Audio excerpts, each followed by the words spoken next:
Hey guys, we're here today to talk about how to install fire alarm pull stations. I'm doing this because when I first started getting into this stuff, I actually planned on doing it for my career, being a fire alarm technician. No one really had videos on YouTube of how to install stuff and how everything works, except for this one guy named Steven Anderson.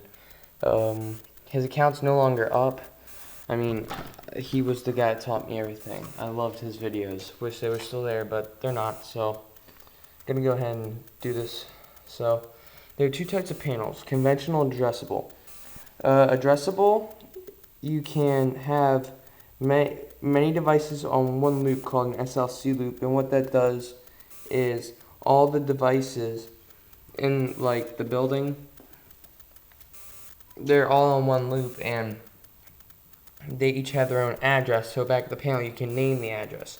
On a conventional panel, you have a zone, and you have multiple zones usually. So here's a conventional. Conventional, you can use any brand with any panel typically, and with addressable, it has to be the same brand, same panel. So conventional, so you have your two wires, red and black, and they connect. Each one connects to its own terminal. So black is on the left. I have white on the right. I don't think it really matters, but and how this works is you'll have a EOL end of line resistor right here, usually half watt, and this switch is pressed down when the pull station is in its normal position. When it's pulled, it pops out, and that sends a short back to the panel. Then it goes into alarm. So all you have to do is hook that up. And then, so go ahead and put my screws back. It's not that hard. You just hook up the two terminals.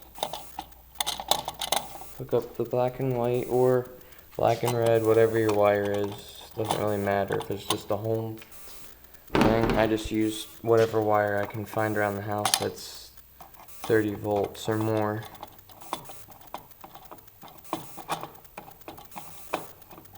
By the way, this is a Secutron MMRM as a Coffee and Sugar 20 did a video on how to reset this, because I mean, he's right.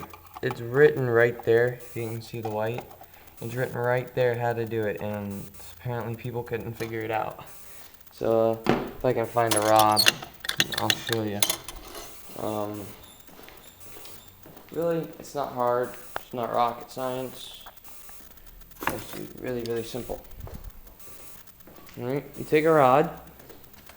So you do as it says. It says step 1, stick the rod in the hole. 2, lift up. So, rod goes in, up on that lever thing, push up, pull out. There it is. And how to pull this is, you stick your fingers right up here, and this is the Secutron MMRM Fuego Fire. It's in Spanish, so it says pull. So, it's full. Right now, the alarm would be going off if I had a panel, but my panel's not going to get here till tomorrow. So I will probably upload a video how to do that. So that's how to install a pull station. Now, here I have another pull station. Show it to you in a sec.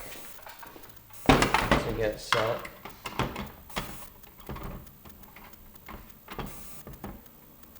Hold on 1 second.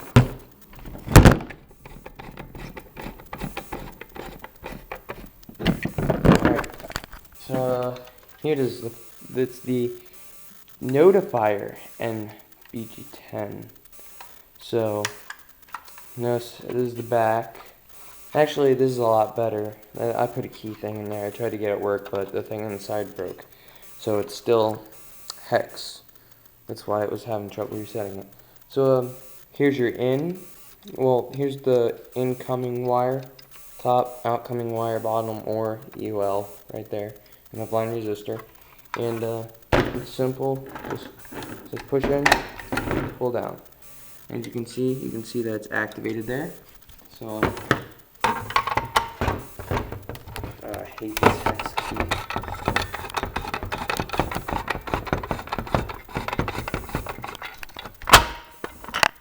Those set. So here's the inside. There's my key, that thing that I had working. I think I got my keys on me. There's the notifier key. Found it. Oops. Notifier. Here we are. And that just goes in here. Which way is this?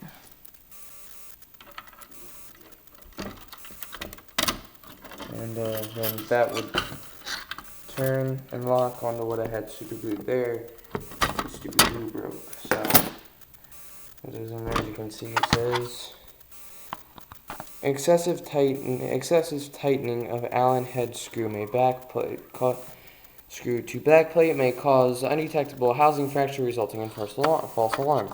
And it says notifier and NBD10, if that'll focus, which I guess it's not going to. So same thing. You have your press or release switch.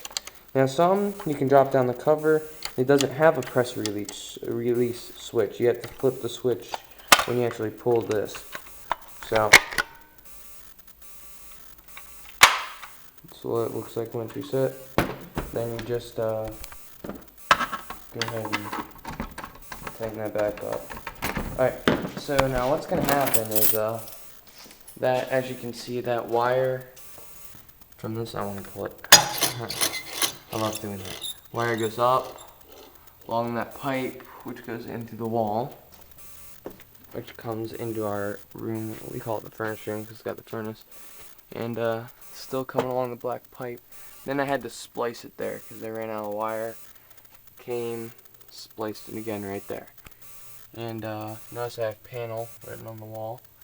Panel's gonna go right there, either there, or hopefully my parents will let me put it on the cinder block wall right here. And we've already installed our outlet, Romex wire outlet. Correctly done, by the way. Shazam. And here's the lead from, this is the lead from out to that one pull station we just installed. Negative and positive. And yeah, so we were going to put in a sub panel, but we decided not to. It was too much work. So yeah, I'll have my panel tomorrow and do a whole tutorial on how that works and how to set it up. See you later.